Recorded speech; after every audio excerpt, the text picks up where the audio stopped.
We are live. I'm Mehdi Hasan. Welcome to a Zeteo live town hall on Saturday night. I'm in a hotel room in a different time zone to Trita Parsi, who's here from the Quincy Institute, author of multiple books on Iran, an expert on the country.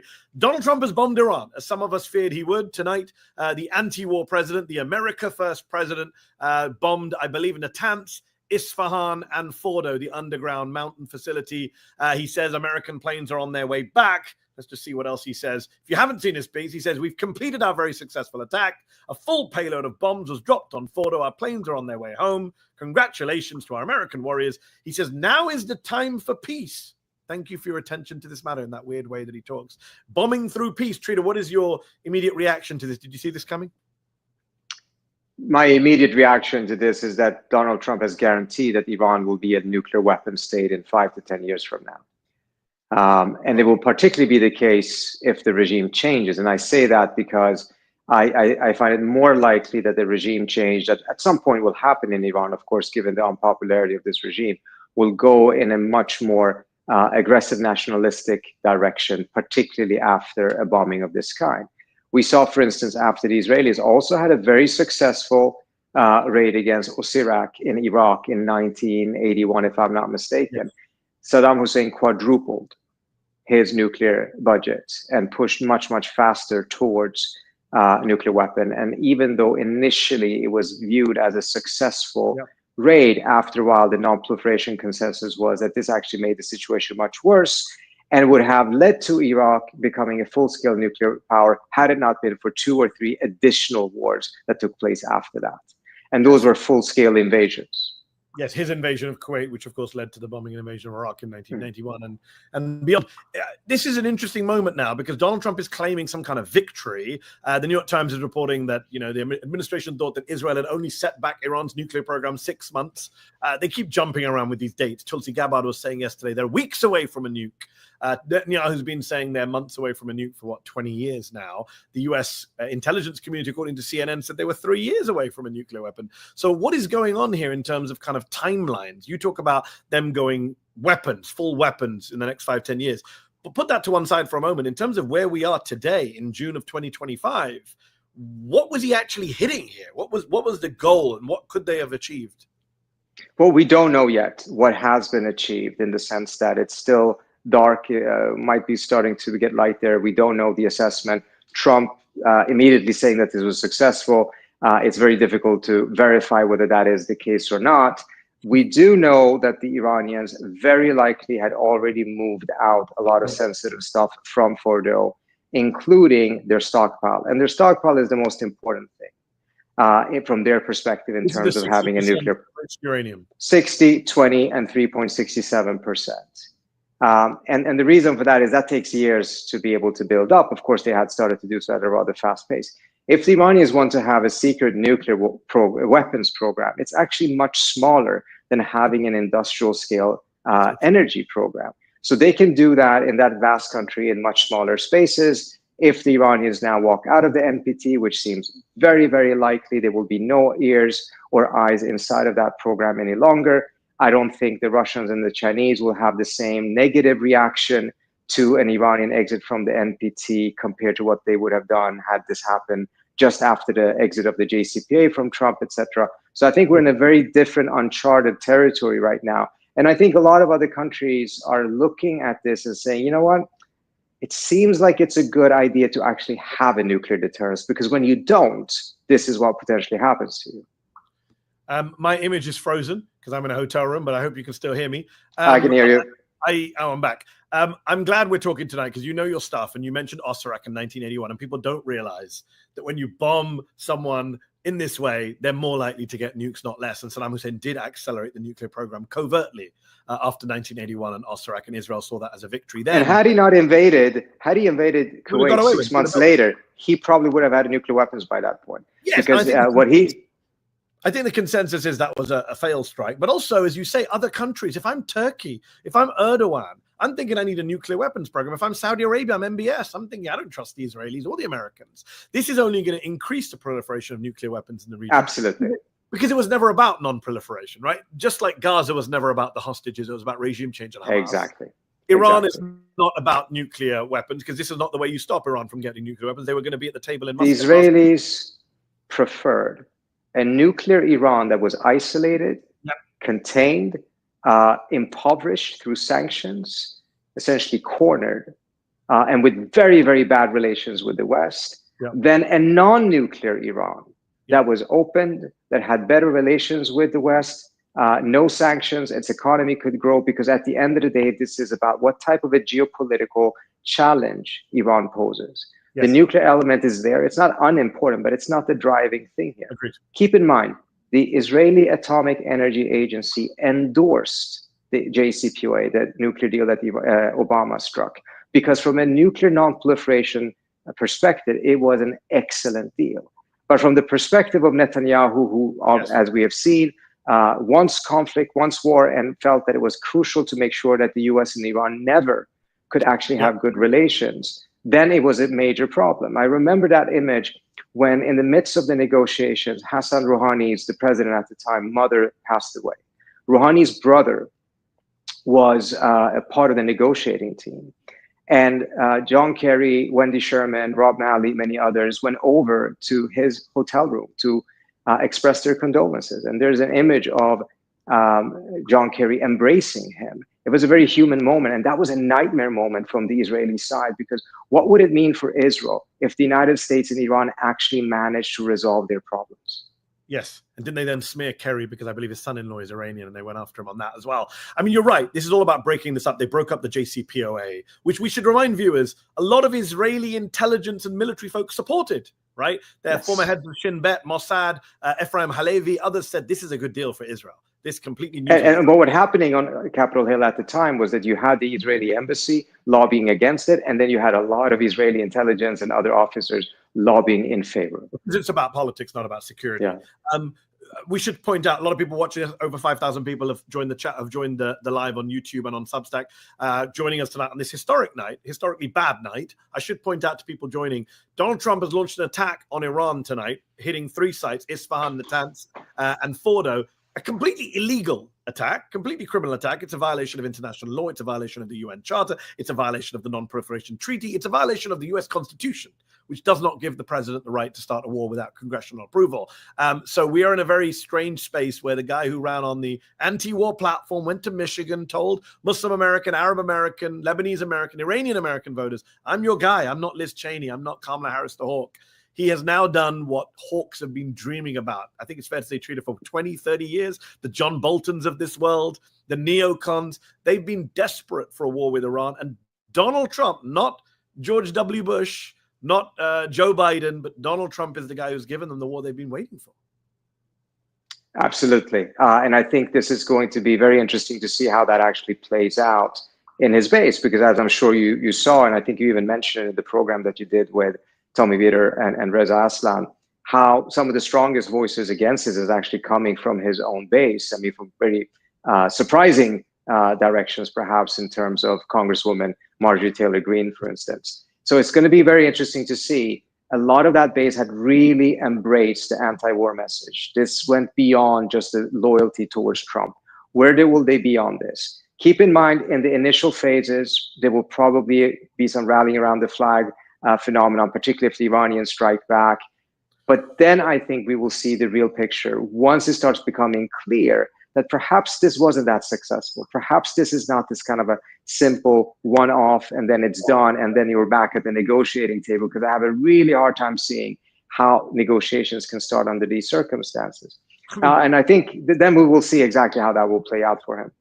I mean, Trump is posting tonight on his post, now is the time for peace, which is a typically Orwellian American imperialistic position. We get to bomb you and then say, now is the time for peace. That's how the global South has always seen Western imperialists. You get to bomb and then say, hey, time for peace and negotiation. Although I genuinely think this will bring them back. Even if he's genuine about that, this would be now the 3rd time in 8 or 9 days in which he first says that he doesn't want a war. You know, he schedules a negotiation, and then it turns out that he gave some sort of a yellow light to the Israelis.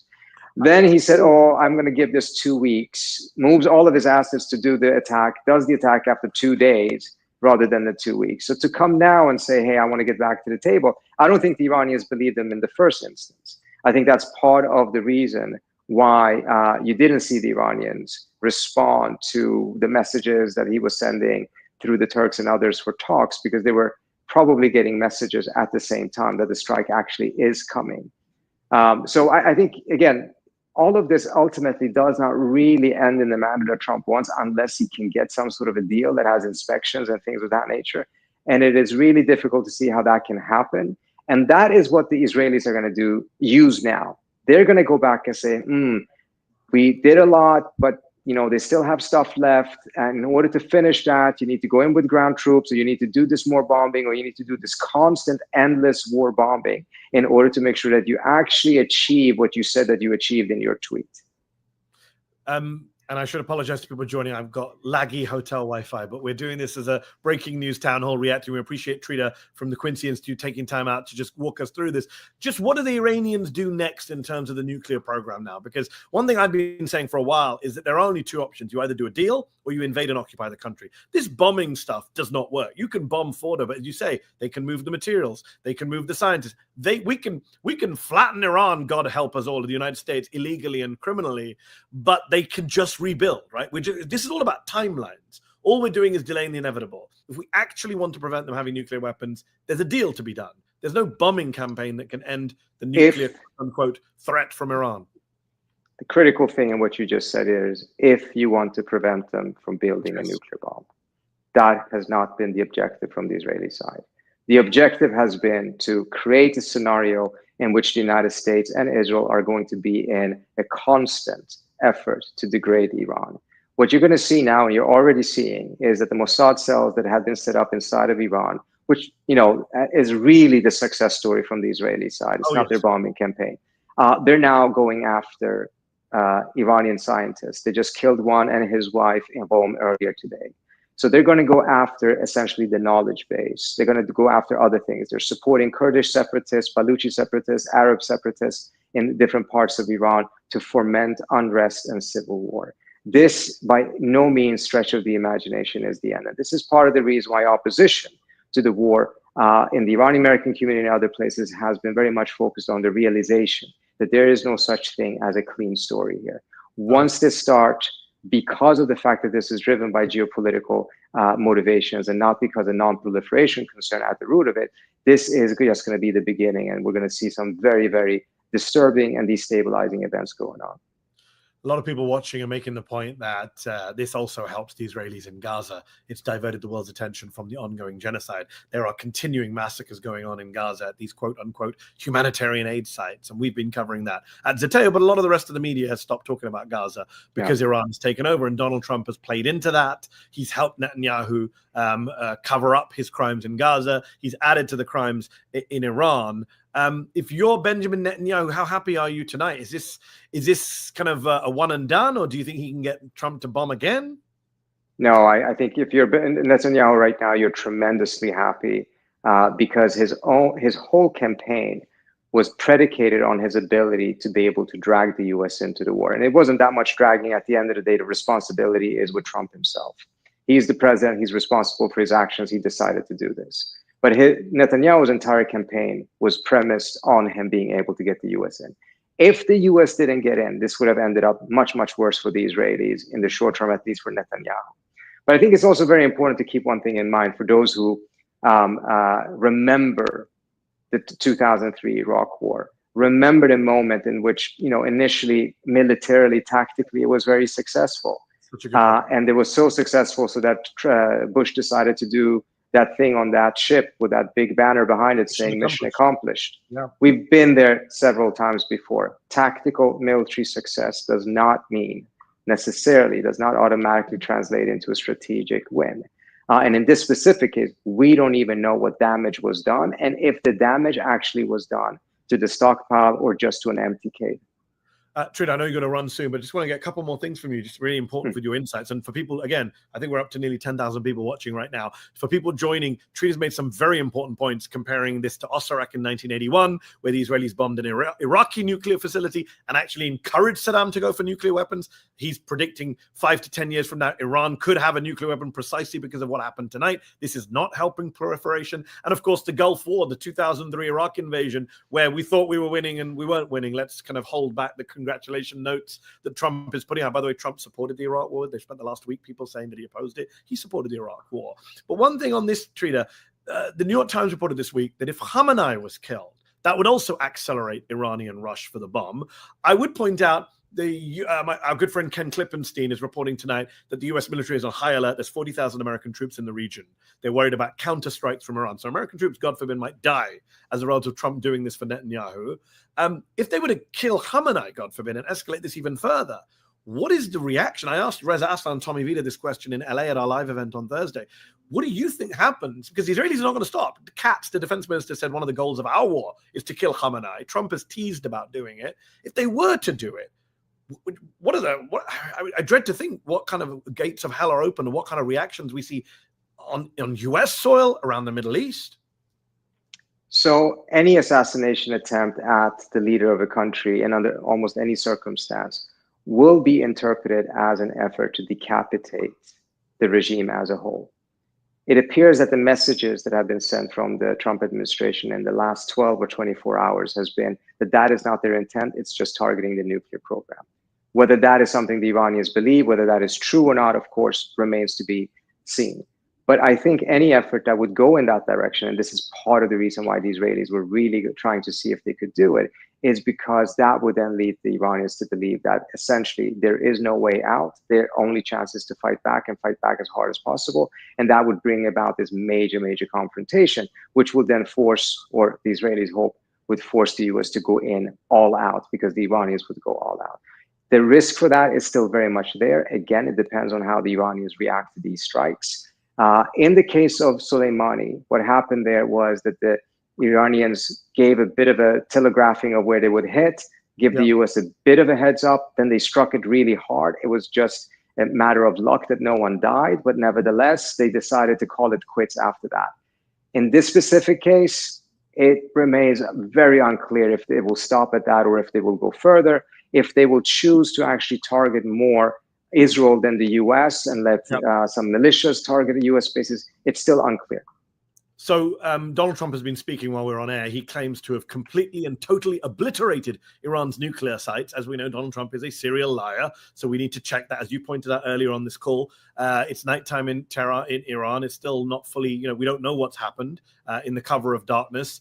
He's been thanking and congratulating Benjamin Netanyahu. I remember, Trita, a few weeks ago, people were telling me there's this rift between Trump and Netanyahu. They've fallen out. They don't like each other. He didn't visit Netanyahu on his Middle East tour. He went to the Gulf. Well, that was all bullshit. A lot of this stuff is bullshit. No, I don't think it was, Mehdi. I don't think it was. I think, keep in mind, this is Trump. Come on, hold on. Let me just. This is Trump. There's like so many rifts in all of those relationships. But that's my point. So let me just define what I mean by bullshit. I'm not saying he didn't slag off Netanyahu, who doesn't like Netanyahu. I'm saying it doesn't matter when ultimately the US government will be at the beck and call of the Israeli government. Tonight, he's congratulating Netanyahu. You yourself said Netanyahu is very happy tonight. So it doesn't matter whether they get along or whether they shake hands or they visit each other or are best buddies. All that matters is, and when Israel needed the US government, Donald Trump and the Republican Party were there for him, just as the Democrats were there. You make it sound, I get your point, and I don't think you're necessarily wrong, but I think you make it sound as if it's much easier than it was. There were some real battles going on. And it was not necessarily clear.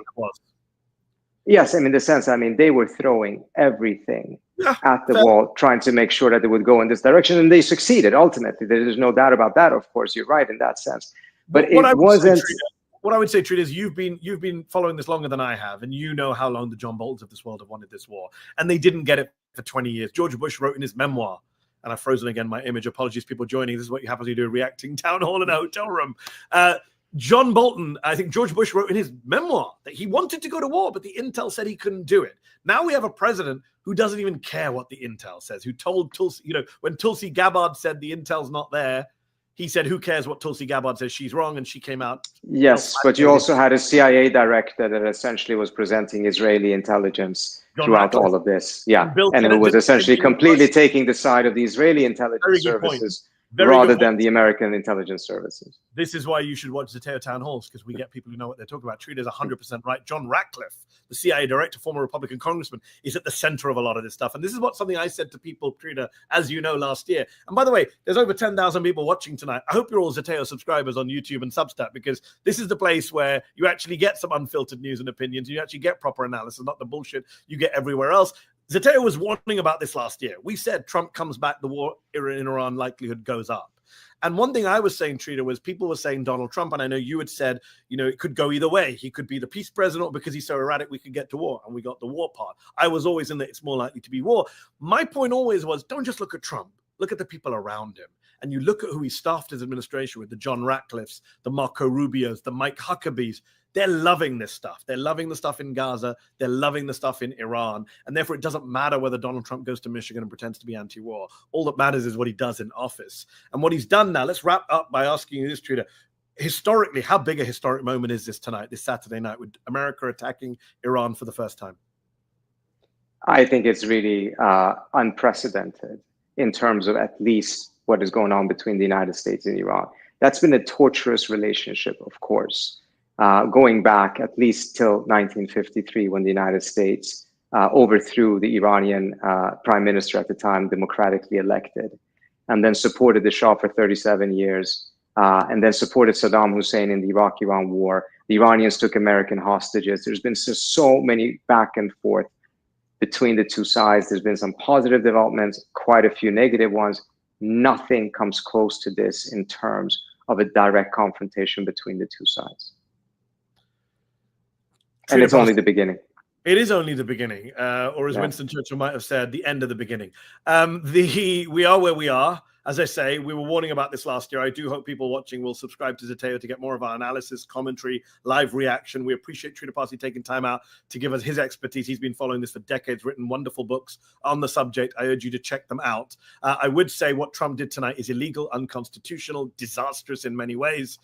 We will see how the Iranians respond. One thing you won't hear on a lot of the US media is about what the Iranian response will be. Often when we go to war, we talk about foreign countries as if they're just passive actors who just kind of follow whatever script we lay down for them. And as Trita pointed out, we learned from the Iraq war that, other people fight back against our aggressive attacks. And I think those of us who want a more peaceful Middle East should be speaking out against all of this. Zeteo will continue to speak out against this kind of aggression, illegality, and self-destructiveness. We're going to leave it there. Thank you all for joining us at short notice. Keep an eye out on your inboxes. We'll be sending more analysis and commentary your way. As Trita says, this is only the beginning. Peter Hegseth apparently will be giving his statement tomorrow morning. I'm sure you're all on tenterhooks to hear from the United States Defense Secretary and Christian nationalist. Trita, thanks for joining us. Good night, everyone. Thank you so much. Appreciate it.